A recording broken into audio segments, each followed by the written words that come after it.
नमस्कार, आप सभी को तिब्बत टीवी के हिंदी प्रसारण में स्वागत है।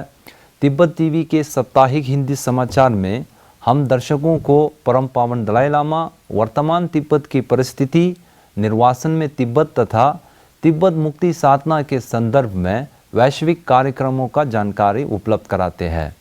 आपके साथ मैं हूं तेंजिन पेलजोर। देखिए इस सप्ताह के प्रमुख खबर। तिब्बत के आध्यात्मिक गुरु 11वें पेंशन लामा जी की शीघ्र रिहाई हेतु अभियान। यूरोपियन संसदों द्वारा चीन सरकार से पेंशन लामा जी की रिहाई की मांग। केंद्रीय तिब्बती प्रशासन के सिक्योंग डॉक्टर लोब्सांग संघे द्वारा कोविड-19 संबंधी तिब्बती समुदाय के लिए नवीनतम जानकारी। तिब्बती समुदाय द्वारा कोविड-19 राहत कोष में योगदान लगातार जारी। तिब्बत के राजधानी ल्हासा में कोरोना महामारी से संबंधित प्रतिबंध समाप्त। केंद्रीय तिब्बती प्रशासन के सूचना सचिव द्वारा चाइना ग्लोबल टाइम्स में लेख का कड़ा खंडन। अब सुनिए खबर विस्तार से।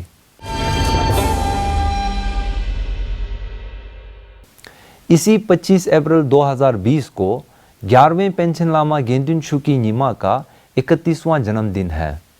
11वें पेंशन लामा वह तिब्बती आध्यात्मिक गुरु है जिन्हें 6 वर्ष की आयु में चीन सरकार द्वारा रहस्यमय ढंग से साजिश पूर्वक गायब कर दिया गया था। अंतर्राष्ट्रीय मानवाधिकार संगठन एवं अन्य कई संगठनों द्वारा चीन पर लगातार दबाव के बावजूद उनके तथा उनके परिजनों के बारे में अब तक कोई जानकारी नहीं मिल रही है। इस संदर्भ में भारत स्थित ताशी लुम्बू मठ ने 11वें पेंशन लामा की शीघ्र रिहाई हेतु एक वैश्विक अभियान में ऑनलाइन पैनल चर्चा का आयोजन किया गया था।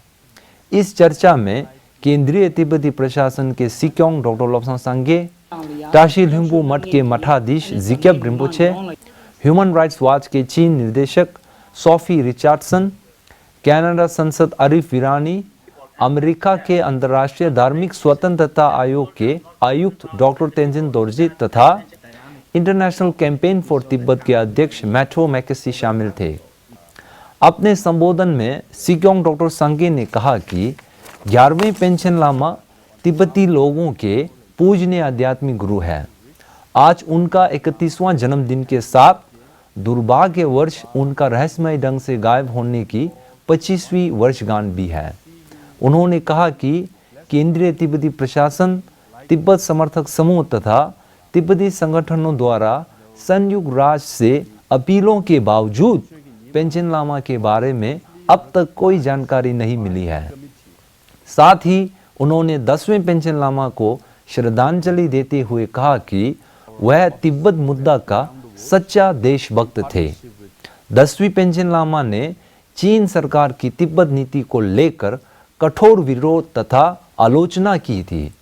उन्होंने युवा तिब्बती वर्ग से 11वें पेंशन लामा की रिहाई का अभियान चलाते हुए 10वें पेंशन लामा जी के योगदान को भी याद रखने की सलाह दी।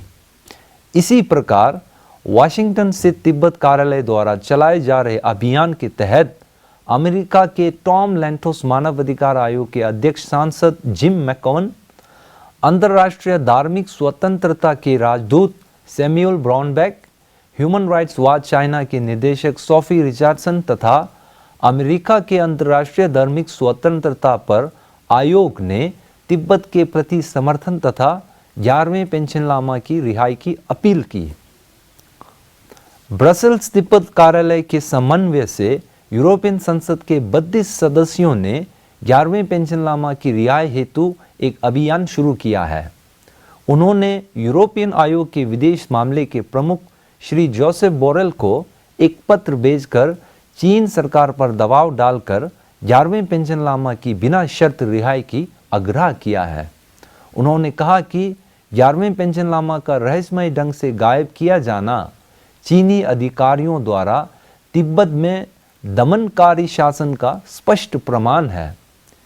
एक अन्य अवसर पर बेल्जियम की विदेश मंत्री श्री फिलिप गॉफिन ने अपने एक बयान में तिब्बत में मानवाधिकार की स्थिति और 11वें पेंशन लामा गेंदुन शुकी नीमा की साजिश पूर्वक गायब किए जाने पर चिंता प्रकट की।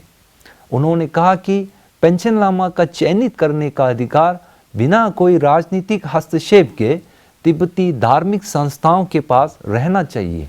केंद्रीय तिब्बती प्रशासन के सिक्योंग डॉक्टर लोब्सांग संगे के नेतृत्व में कोविड-19 महामारी संबंधी कार्य समिति ने तिब्बत ऑनलाइन टीवी के माध्यम से तिब्बती प्रशासन द्वारा चलाए जा रहे कार्यों के बारे में तिब्बती समुदाय को नवीनतम जानकारी दी है। इस अवसर पर गृह विभाग के कालुन श्री सोनम खोलासंग ने भारत स्थित तिब्बतियन सेटलमेंट ऑफिस द्वारा अपने स्थानीय स्तर पर कोविड-19 महामारी के चलते तालाबंदी के समय चलाए जा रहे कार्य के बारे में जानकारी दी। अपने संबोधन में सिक्योंग डॉक्टर संगे ने निर्वासन में रह रहे तिब्बतियों से तालाबंदी के बाद भी सभी तिब्बती सेटलमेंट में स्थापित तिब्बती स्कूल, मठ तथा वृद्ध आश्रम को 80 दिनों के लिए तालाबंदी पालन करने की अपील की है। केंद्रीय तिब्बती प्रशासन के कशाक की अपील के अनुरूप भारत स्थित तिब्बती सेटलमेंट ऑफिस के माध्यम से तिब्बती धार्मिक एवं सामाजिक संस्थान तथा विभिन्न संगठन लगातार भारत सरकार द्वारा कोरोना महामारी से निपटने के प्रयासों के प्रति एकजुटता प्रकट करते हुए प्रधानमंत्री केयर्स फंड और मुख्यमंत्री राहत कोष में योगदान दे रहे हैं। साथ ही भारत स्थित तिब्बतियन सेटलमेंट ऑफिस, धार्मिक संस्था और अन्य कई संगठन अपने स्थानीय स्तर पर विभिन्न राहत कार्य जैसे गरीब तथा जरूरतमंद लोगों की सेवा के लिए राशन, भोजन एवं आवश्यक सामग्री प्रदान कर रहे हैं। कोरोना महामारी से निपटने हेतु तिब्बती समुदाय का इस प्रकार का योगदान भगवान बुद्ध की करुणा और सेवा का आदर्श उदाहरण है।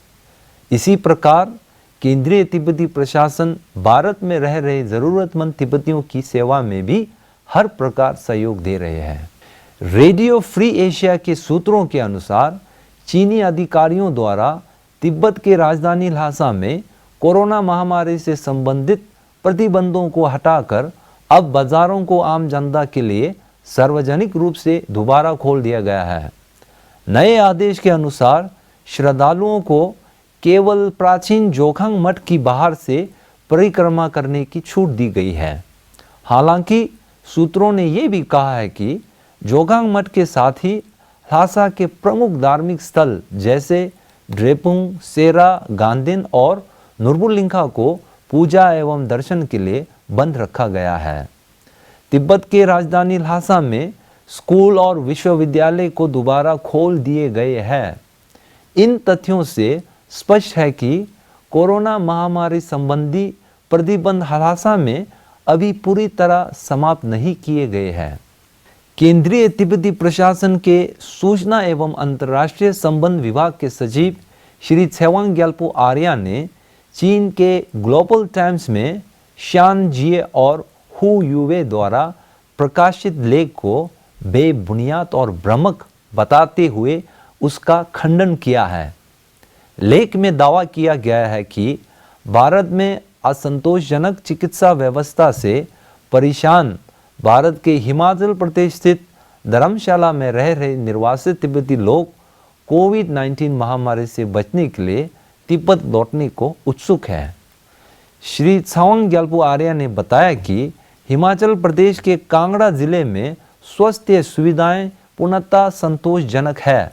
धर्मशाला में रह रहे तिब्बती स्थानीय प्रशासन एवं भारत सरकार के निर्देशों का पूरी तरह पालन करते हुए कोरोना के विरुद्ध संघर्ष में लगे हुए हैं। इनमें कोई भी तिब्बत लौटने के लिए उत्सुक नहीं है। कोविड-19 से बचाव के लिए जो उपाय यहाँ किए जा रहे हैं वह संतोषजनक है। हाँ, ये ग्लोबल टाइम्स ने 27 तारीख में एक लेख लिखा है, रिपोर्ट लिखा है, जिसमें कहा गया है कि अभी ये जो कोविड-19 की महामारी से इंडिया में बहुत प्रॉब्लम है और यहाँ पर स्पेशली धर्मशाला में मेडिकल फैसिलिटी अच्छा नहीं है। सो तिब्बतियों के अंदर डर है और ये लोग जो है वो वापस तिब्बत जाना चाहते हैं। तो ये जो उन्होंने लिखा है रिपोर्ट जो है किसने कहा है कि उन्होंने बोला है कि एक मेडिकल ऑफिसर है लिू यिंगहुआ। ये लिू यिंगहुआ जो है इंडिया में तिब्बतन मेडिसिन पढ़ा है और उन्होंने ये सब जानकारी है। और उन्होंने ये भी कहा है कि भारत सरकार जो है तिब्बती को अच्छा नहीं देखता है। ये सब जो है गलत है और चाइना को ऐसी गलत बात जो है नहीं कहना चाहिए। अभी जो कोविड-19 का कोरोना वायरस का प्रॉब्लम जो है वो कहाँ से आया है? वो चाइना से आया है। तो उसको इस कोरोना वायरस से संसार में इंटरनेशनल कम्युनिटी और भारत में भी बहुत सा नुकसान पहुंचा है। तो चाइना को इसका रिस्पॉन्सिबिलिटी लेना चाहिए और उसका सोल्यूशन देने का they should work hard to solve the problem. ये नहीं कि इसको एडवांटेज लेकर हमारे यहाँ पर मिसअंडरस्टैंडिंग क्रिएट करना अच्छा नहीं है। जहाँ तक कि धर्मशाला में कोरोना वायरस का सिचुएशन है, धर्मशाला जो है कांगड़ा डिस्ट्रिक्ट में है और ये हिमाचल प्रदेश में है। पूरे हिमाचल प्रदेश में अभी जो है केसेस जो देयर इज़ ओनली 40 पीपल। तो इतना यहाँ पर सिचुएशन जो है इमरजेंसी नहीं है। फिर भी यहाँ के लोकल अथॉरिटीज़ जो है डीसी ऑफिस है, एसडीएम ऑफिस जो है, एसपी ऑफिस जो पूरा कोशिश कर रहे हैं कि यहाँ पर कोरोना वायरस ना आए। सो हमारी तरफ से भी हमारे एडमिनिस्ट्रेशन संस्था और कम्युनिटी भी लोकल अथॉरिटी के साथ में मिलकर जितना हो सके उसको कंटेन करने के लिए कोशिश करते हैं। तो DC office, SDM office, SP office ने भी हमको अप्रिशिएट किया है कि व्हाट वी हैव डन। हमने बहुत कच्चा और हमारे तिब्बती संस्था जो है और हमारे तिब्बती भाई बहनों और उनका एसोसिएशन है और टेम्पल है, मोनेस्ट्री है, इन्होंने भी भारत सरकार, लोकल गवर्नमेंट्स और इंडियन लोकल को इस कठिन समय में मदद करने के लिए बहुत कोशिश किया है। इसमें भी सब लोग ने बहुत सा एप्रिसिएशन किया है। तो ये जो है, अगर उन्होंने ये भी कहा है कि एक नेपाल में एक औरत है जिसका नाम यांगजोम है, उनको बहुत परेशान है, वो वापस तिब्बत जाना चाहते हैं।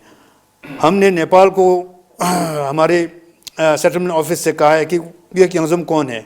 वो लोग कहते हैं कि यांगजोम कम नाम का कोई आदमी है ही नहीं।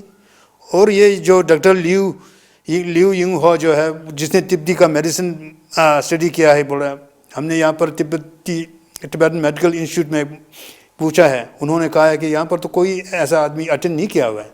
तो इसलिए ये जारी होता है कि ये दोनों जो आदमी जो है गलत है, वो इज़ अ फिक्टिशियस, वो झूठ है। तो हम ये कहना चाहते हैं कि चाइना जो है, अभी ये जो कोरोना वायरस चाइना से निकला और चाइना के इररिस्पॉन्सिबिलिटी के